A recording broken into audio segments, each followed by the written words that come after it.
Assalamu alaikum. Good morning, ladies and gentlemen, here in the room, as well as everyone watching virtually. Good morning, good afternoon, and good evening from wherever you are watching us from. Welcome to the Saudi House at Davos, and I am extremely delighted to be moderating this session. My name is Nasser Al-Ajaji. I currently hold the role of the Chief of Listing at the Saudi Exchange. Now, obviously, I will be biased a little bit today, as we're talking about a very broad subject beyond the borders of the Saudi Exchange, which is the Saudi's debt capital market.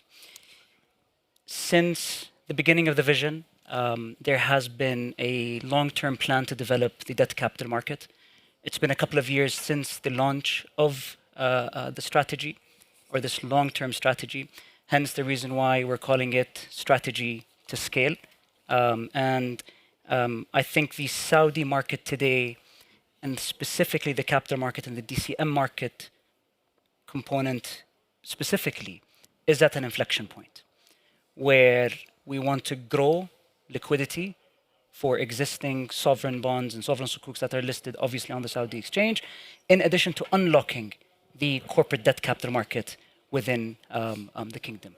I am extremely honored to have with me a distinguished panel of leaders within the borders of the kingdom and beyond the borders of the kingdom that are very diverse. And specifically, we have issuers, bankers, investment bankers here with us in the panel. If you allow me to introduce my fellow panelists, I have Mr. Tariq Sadhan. He is the CEO and board member of the Saudi National Bank. I have Stephanie von Friedenberg, who leads currently the global head of public sector at Citi. I have also Mr. Salah Al-Haregi, who is the CFO of SABIC. And we also have with us Michael Roberts, who is the CEO of corporate and institutional banking at HSBC. To start off, as I mentioned earlier, this is a long-term strategy driven and supported by the Saudi vision. And if you allow me just to contextualize this, I'll start off with a question related to the vision and the broader ecosystem within the kingdom. And today, and specifically the inaugural session 2 days ago on this stage specifically, talked about from reform to delivery. And then their excellencies, the ministers, alluded to the importance of capital markets as a funding tool. If you allow me, Mr. Tariq, I'll start off with you. How critical is the DCM function to the wider ecosystem, the vision, the Saudi economy, and obviously for Saudi corporates as well? Thank you very much, Nasser, and I'm delighted to join the panel with the esteemed colleagues. I think, Nasser, going back to 2016, when the Kingdom announced Vision 2030, one of the biggest questions has been raised at that time: who's going to finance these big aspirations? Who's going to finance the huge growth and liquidity demand for the economy transformation? And hence, the Financial Sector Development Program was created to address these questions.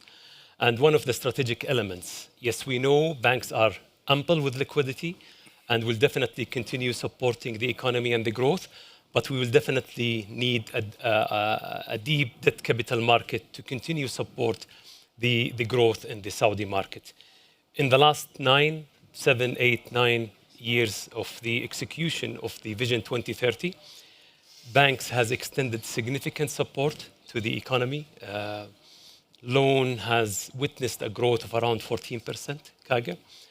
And I think we reached a stage where the need for a debt capital market is a must today. And I understand the challenges that took place at the beginning of the Vision 2030 in developing the debt capital market, driven by the supply and demand. And having an ample liquidity with banking system, very competitive in pricing, will definitely move all corporates to go after debt with the banks rather than thinking of issuing. And today, with seeing the cost of funding increasing, the competition over loans is also increasing, we will definitely see a strong demand on debt issuances.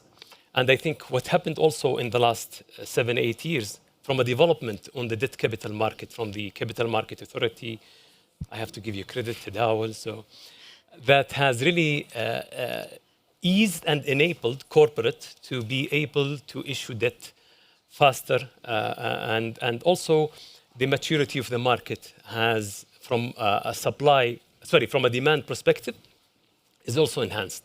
So we've seen retail investor looking for fixed income investment, which wasn't the case if we talk about 8, 9 years ago.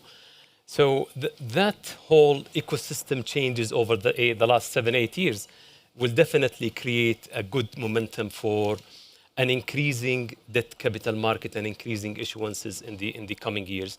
And banks and investment banks will definitely have to play a role. I think also when we look at the appetite from the international investments, when the international investors on the Saudi market, I think Saudi did a phenomenal job in the last 8 years in selling the Saudi story and the Vision 2030. The fact that we have a room full and Saudi house that sometime you had to wait in a queue to come in shows you the interest in the Saudi story. And that really created a nice demand on investment in Saudi. So we count also on our international partners, to bring the international investments and the international investors who wanted to have an exposure in the Saudi market. Amazing. So just to also add some color to this, when you look at the trading volume and when you look at the number of listed securities, and specifically when it comes to public bonds or public sukuks and even private sukuks, we saw an influx throughout the past couple of years. So you're absolutely right. Even from a retail standpoint, we started seeing that uptick specifically, which brings me to the investment banking element. And I'll come to you, Michael, if you allow me, on how do you see the investment banking ecosystem evolving? I mean, we've lived I would say, not even an evolution, but a revolution when it came to the equity capital market and investment banking growing the equity capital market. How do you see the role now when it comes to investment banking within the corridors, obviously, of the kingdom? Yeah, no, and first of all, Nas, thank you for having me, and thank you for Saudi House for having us be able to present today. Look, to your point, it has developed very rapidly. Essentially kind of on the line you would have expected. But it started with, as you said, the equity capital markets, which have grown quite substantially, which is, I think, very important because that's a very good base to start from. It's reinforcing to the credit quality of the kingdom and to the issuers of those equities. I think now you're starting to see the development of the local debt capital markets, very much based, to be honest, on the regulatory changes that have occurred in the kingdom, which have been very positive and very consistently done in a way that I think for investors, both domestic and international, have made the kingdom a very attractive place to invest in. And that would be critical. You've got to have the development of both the legal and regulatory frameworks happen at the same time that you're trying to develop the capital markets. And so that's all been very well done. I think now you're starting to see, the local capital markets, and Tarek and I were talking earlier, we have a bank in Saudi, so we're very well aware of what goes on in terms of liquidity. I see many of our banker colleagues in the room. We are creating liquidity, but the growth of the kingdom is going faster. And that's the challenge, which is because the kingdom is on such a positive growth trajectory that the banks can never catch up. So we'll have to develop that capital markets in order for the banks to recycle their own balance sheets. And so that's the next step. I think one thing we were very pleased to work on with SRC was the development of the first local mortgage-backed securities, which is just critical for any country to have that as that, anchor local development, because that allows the banks then to start packaging their own debt, putting into the market, in particular mortgage backs, which are probably the best known, the most liquid of all instruments. I think that'll lead the path for the development of more instruments to be put in the market as well. Consumer credit being the bedrock of that. Whether it be auto loans next or consumer bank loans. The banks will always be the funnel of origination, but you need the distribution in order to be able to place this. And so that's where we are. I think the trajectory will continue to be very, very rapid with a very steep curve. So we're excited to be a part of that. And I think, again, everything is lined up, both demand, I think the regulatory framework, the legal framework, and clearly the expertise of the banks and the other players in the market. The asset managers being a very big part of that as well. So rule of law, regulations is basically the cornerstone. of what we're talking about. 100%. If you don't have that, you're not going to have a capital markets. So let's, if I can bring in a different lens, we're going to now compete. So the capital market now is competing with the banks when it comes to crediting. Well, the banks Your are a clients big as part well, of that, and they will all develop their capital markets capabilities. I think they're complementary. I think banks depend upon the capital markets, so constantly to redistribute their own balance sheets. The banks will play a pivotal role. I mean, banks create money. It's a commercial bank creating money, which is fundamentally important for any economy. But it can only occur if the banks have the ability to manage their balance sheets and their capital and their risk appetite. They can't load up on just one asset class. They have to be able to do so. So all that is developing quite nicely. On an accelerated pace. If you looked what's happened in the last 3 or 4 years, it's been pretty extraordinary. And so I think that continues, and I think it will continue to accelerate. Amazing. And I think, Nasser, it is a healthy competition, especially at this stage, where we need the capital market to be able to recycle some of our assets. Exactly. I think the mortgage is a good story, but also the corporate debt as well could be recycled. We could work on a generate to distribute model where we can work closely with the investment banks as well. absolutely. And I mean, talking about banks, Saudi corporates have been dependent on the banking system for tens of years. And I think now we're talking about roughly around 90% of corporate funding comes from the banks. Stephanie, if you allow me just to pull you in, is this normal in an emerging market ecosystem? What's your position on this? So first, thank you for the opportunity. And I just want to take a moment to congratulate you. I spend a lot of time in the kingdom, and it's moving so rapidly, and you've done a great job laying the foundations for your capital markets. When I actually think about capital markets, I think about it as economic infrastructure, not just as pools of capital. And if you look at the innovation that's come out of the US market in comparison to European markets, which are really heavily dependent on banks, you need that additional layer. They need to complement one another. And as I look at the kingdom, and again, just the demand for infrastructure and other things that are happening, you're going to need capital markets, and you're going to need to recycle the bank's balance sheets. We're already looking in the case of infra, at the notion that banks are kind of full up on infrastructure. So can we create project finance bonds? Can we do more securitization? What can they do to get those assets off of their books and pull them into capital markets so that they can continue to recycle? Amazing. And speaking about project financing, generally speaking, and I'd like to bring in maybe Abu Talal on this. We've recently, in tandem with our colleagues at the Capital Market Authority, have issued the special purpose entity framework with the objective, at least from our lens, in becoming an accelerator and a support function for the project financing ecosystem generally. And SABIC, is the large corporate in this room. So I'd like to hear your thoughts on this as well. Thank you, Nasser. And I'm actually very excited and humbled to be among the panelists here. I think before I answer the question, we need to acknowledge the development that actually had taken place.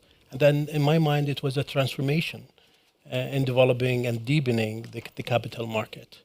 If you look back a few years ago, most of the debt issuance was very much concentrated on dominated bank financing, to the point of that actually Tariq made. Now, if you look to the capital market or debt issuance, it actually had grown substantially around 15 to 20% annually.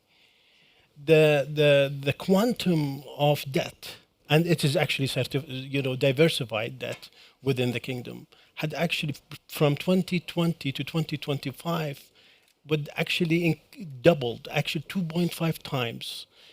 Different, of course, source of debt. Now, we have to also recognize that debt issuance in Saudi Arabia had actually represent right now between 40 to 45% of MENA. That's actually a reflection of how the regulatory system around the debt capital market had actually shifted and transformed. Interest of the investor, okay, and it's actually different than the sponsor. That actually provide comfort and confidence to the market and improve liquidity. It's very important for corporate like SABIC to pursue financing that is off balance sheet. This is very important to us to unlock balance sheet optimization. And you're absolutely right, Abu Talal. I mean, that's the objective, is how do we complement issuer demands? And this was a comment that we always got. Yeah. Now, there's actually another very important point beyond the governance and transparency is the execution and operational excellence. The ability to integrate the ADA, which is the security depository system of Saudi Arabia, into the Clearstream and Eurostream had actually improved the liquidity by bringing foreign investor into the kingdom, which is fantastic thing for corporate like us. Absolutely. And speaking about investors, sorry, Michael. No, I was going to say, I think what Salah said is exactly right. I mean, now that we have foreign money, coming in, I think that clearly will help develop all of what Salah said, and so that's critical for liquidity. And have the infrastructure support, as was mentioned, Clearstream, and all of the others that we have is very important. Because that really then allows that easy, frictionless ability to invest from outside the world. And I know with Euroclear and others, that's going to continue to develop. My apologies. Welcome, Jenny. Perfect timing, Did you actually. make it? We were It's the toughest question Yeah, now. you She have to gets- give her the hard That's right. question. So you have while you get the mic, well, we welcome our colleague Jennifer Johnson. So Jennifer is the president and CEO of Franklin Templeton, and she has been very active in the capital market ecosystem in the kingdom. And we were just speaking about the investor demographics, the investor base, beyond obviously the corridors of the kingdom. And my colleagues alluded to the linkages with the Clearstreams and the Euroclears of the world from a CSD element, and how that is opening up the Saudi DCM market. But I think Franklin Templeton plays a fundamental role when it comes to unlocking the kingdom in general, but maybe if we can focus today on DCM, obviously, from an investor lens standpoint. Yeah, well, thank you for having me. It's an honor. And again, my apologies for being late. So actually, Franklin Templeton is one of the largest GCC bond managers. We acquired a local asset management company in 2011, and so we've been, in this space for a long time. And I always say, capital goes where capital's treated well. So we always have to remember that there is competition for capital. And, to Saudi's credit, which is, I think, pretty amazing, they've gone from, I think, 5 billion to something like 50 billion from 2018 to 2025 as far as their bond issuance. They're now 50% of the GCC bonds, up from 18%. And they did this while actually improving their credit rating. Rarely do you take on more debt and actually get an upgrade in your rating. And I think it is it's indicative of the fact that there have been tremendous focus on reforming their capital markets. And as soon as you do that, obviously that's what attracts institutional capital. And I think that the beauty of the Vision 2030 plan is that it has laid out a roadmap, and they've been pretty consistent marching down that. So there's a lot of transparency on the vision. Now, I think there's certainly more to do, but from our standpoint, it has really been an impressive last few years on what's happened, and you've been rewarded, I think, by the markets for what you've accomplished.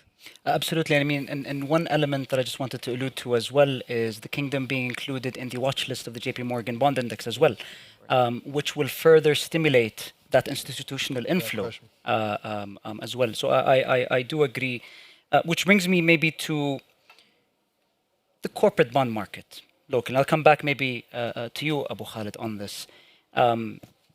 You are the chairman, obviously, of an investment bank, SNBC. You are the CEO of a retail bank, or a commercial bank specifically. Where do we see the demand coming from, the issuer demand coming from? Is it size? Is it sector? Is it growth?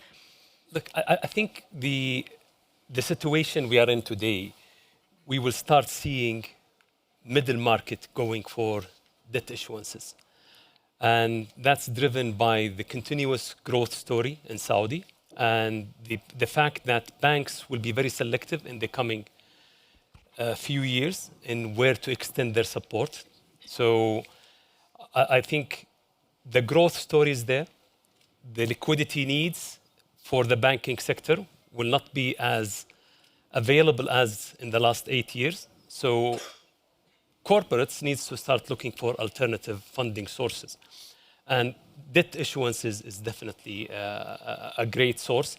I think we take the responsibility as an investment bank to educate and help these mid-cap companies on how to issue and help them on the demand side as well.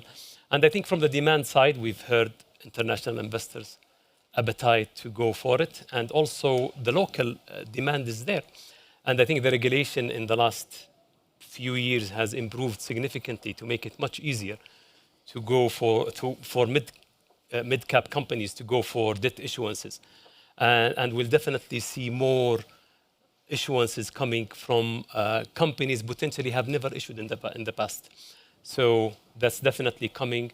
And the comforting thing that I believe with the supply coming, I think the demand is there from local and international investors. But we definitely need to play the role of helping them. And also when we talked about recycling our balance sheet, also create a good mix between these mid-cap companies issuing for funds to have the mix of a good bundle assets together. Absolutely. I mean, and speaking about supply and demand, I think it's a dilemma that we usually face, which is what's going to pull the other first? Is the supply going to pull in the demand, or is the demand going to pull in the supply? And if I can pull you in here, Michael,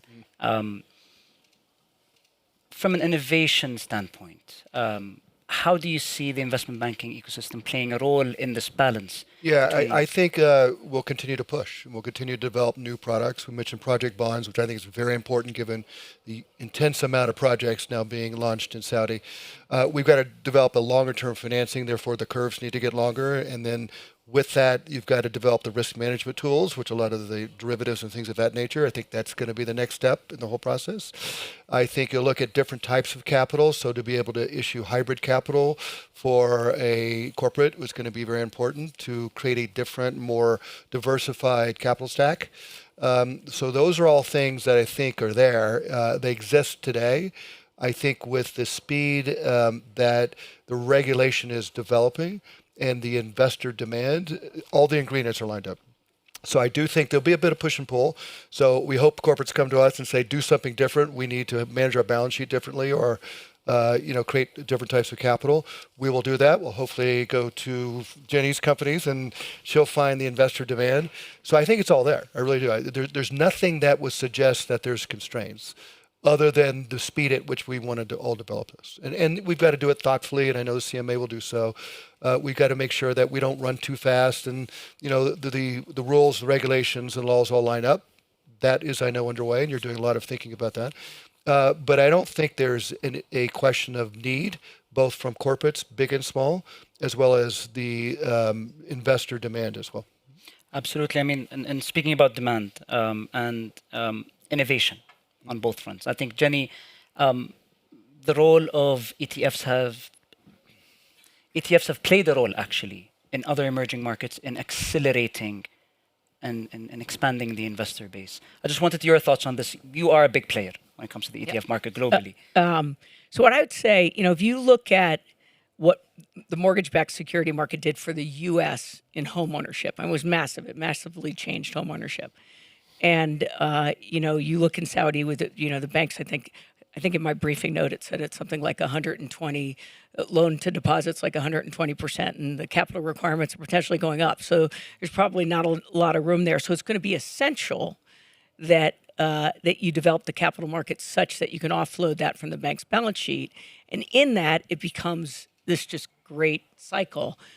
Because as more capital gets recycled and deployed, you have things like not only greater access to home ownership, but it also works for entrepreneurs and middle market lending, right? So as you build those structures, now, so how do those structures work, right? Like you have to have, one is you have to have good laws, right? So that the creditor can enforce their rights.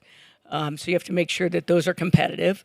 I think the good news is domestic markets love to own their own products. I mean, I always say to people, because a lot of times as a multinational asset manager, you sell global products. We actually have a lot of local businesses, but 80% of flows, even in large markets, tend to go locally. People like to, it's the home team, and so making sure those rules are correct. And then what ETFs do is they give access to the individuals, so your savings accounts and pension accounts and others that can access the market in addition to big, large institutions. So to me, that the ETF is a vehicle, tokenization is a vehicle, funds are a vehicle that just provide additional access. And it's really important to develop those. Absolutely. I mean, speaking about investor comfort, we have some of the the licensed rating agencies in the kingdom available are here in the room, and we have a big initiative and a huge initiative led by my colleagues at the Ministry of Investments, spearheaded by His Excellency the Minister Khalid, on the importance of incentivizing corporates to increase that visibility and de-risk it from an investor standpoint. And speaking about investors as well, and I have to call this out, I'd like to congratulate my colleagues at the Insurance Authority on the approval of the National Insurance Strategy, and which will play a role, obviously, in the demand function of the DCM market. So you're absolutely right, Abu Khalid. It is a countrywide initiative that is hopefully not only helping capital markets and banks, but also beyond the banking system as well. And I'd like to maybe pull Stephanie into this. Currently, a large chunk or a large percentage of corporate issuances are being issued in non-SAR currencies. How do you look at this from a city point of view, and how do you see it really evolving going forward? And how should corporates look at this from an FX standpoint or a swap standpoint? Yeah. Well, I mean, all the big corporates are in the Eurobond markets, they're in the dollar markets, and they're swapping them back. So the opportunity to use the local market, especially if you do bring your insurance companies and your pension funds in to get the tenor and the differentiated yield curve. And I think it's also the opportunity for the mid-market to come into the Saudi market, where they probably have more reliance on local currency and less of a need for dollars and euros.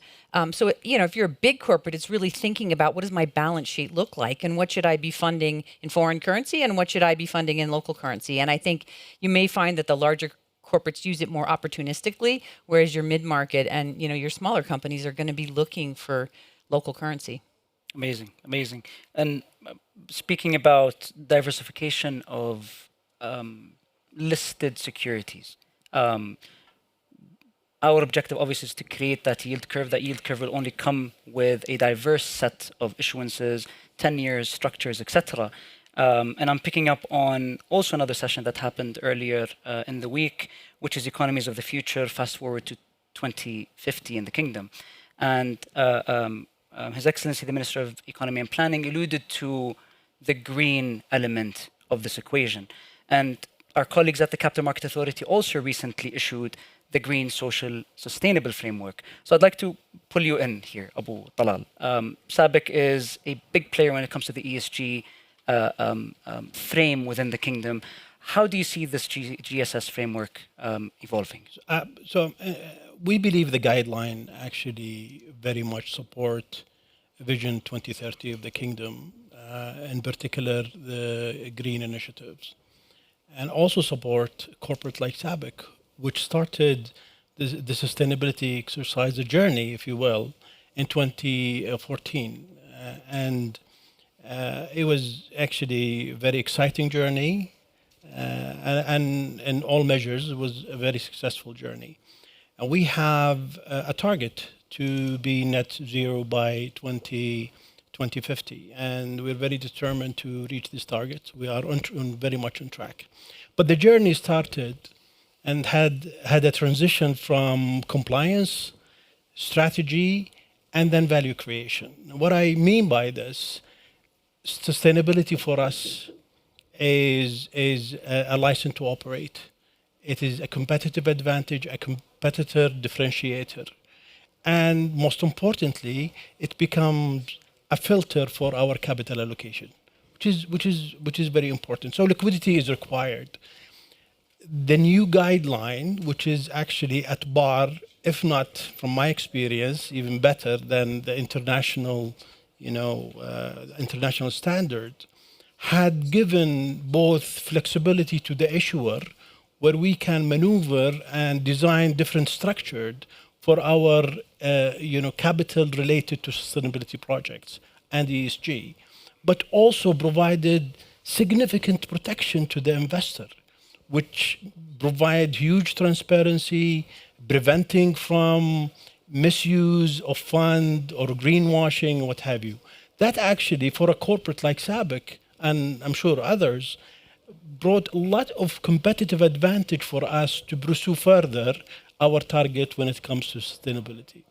Absolutely, and if I can maybe complement some of the points that you alluded to, we saw, at least from the Saudi exchanges lens in the past, the international investor community participating in the Saudi story, or the Saudi Inc., or the Saudi vision through equity.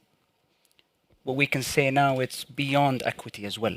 You can participate in this revolution that's happening in the kingdom, even through whether it's green or any of the other structures, through fixed income instruments. Which is actually great also for, I'll take you back to the first question that you asked me, that with this guideline and the introduction of a very innovative SPE, you can easily actually create and ring fence project that is related to ESG. It's actually provide a lot of, facilitation and acceleration of our, sustainability journey. Absolutely. I couldn't agree more. And if I can maybe ask a final question to all of the panelists, and I'll start with you, Jenny, if you allow me. If we sit here in 5 or 10 years, from your lens, what does success look like in Saudi's DCM market?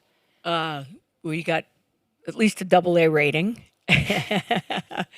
That you have attracted investors, literally global investors. So you look at your list of owners of your bonds, and they literally cross the globe, both institutional and retail. I think you can get up to 50% of GDP with bond issuance. And, that you're viewed as a natural place for capital to go. Like, people are excited because they feel like they're, riding the train of success and growth. And I think that's what will attract both the investors, as well as you'll have the supply, because the companies will be launching and growing. Michael, please. Yeah, in addition to what Jenny said, look, I think we'll see a consistent development of the capital markets, the debt capital markets. I think you'll start developing the long-term curves you mentioned earlier, a diversification of the asset types, the development of the insurance regulation will continue. That creates a liquidity story as well, because all of this depends upon sufficient liquidity, which is great for the banks, great for the insurers, great for the institutional and private investors. And it allows the kingdom to continue to develop, in particular, with the housing market, the retail consumption market, et cetera, because that's going to add that breadth and scope and scale to the capital markets. And if you get to that level, that means you have reached a level of sophistication that, frankly, very few countries have actually reached. And that, I think, is the natural path that you're on today. Amazing. Talal? Well, I have to say that, the journey that the regulator has actually taken, and the innovation and the transformation of the debt capital market, has contributed to significantly deepen our market. I think in my mind, there will be more deepening of the debt capital market through further improving the secondary market liquidity, which is very critical and important, and also to improve and augment the retail participation in the debt market. And I am definitely sure we will see further improvement in those two elements. Amazing. Stephanie? So I would say that there are three things that a best-in-class capital markets needs. First, it's clarity. So clarity of issuance, so investors know when they should be looking. The second, and everybody said this, is breadth, right? So you need lots of different types of entities listing lots of different types of instruments so that you diversify your yields. And then finally, you need capacity. So how do you crowd in that public savings? And those are the three things that I think you'll be successful at and hopefully be AA. Or more. Khalid? Nasser, I believe today debt capital market contribute to around 11% of the total debt in Saudi, where banks account for 89. I think, and out of that 11%, government is around 8 or 9. So if we manage to increase that to around 20% in the next 5 or 10 years, I think that would be a great success. And I think we are heading in the right direction to achieving that, and knowing that banks also will continue expanding support to corporates. But I think achieving that is really critical. I think innovation it will help, will get accessibility to retail investors much easier than in the past. So hopefully we'll see that target being achieved. So if I can sum it up, breadth, yield curve, corporate yield curve specifically, different structures, and secondary liquidity. And obviously, And recognized by the market with your upgrade to AA. Yeah, exactly. and the AA. Knock on wood. Ladies and gentlemen, thank you very much. Thank you very much for my esteemed colleagues here at Thank you. How you doing?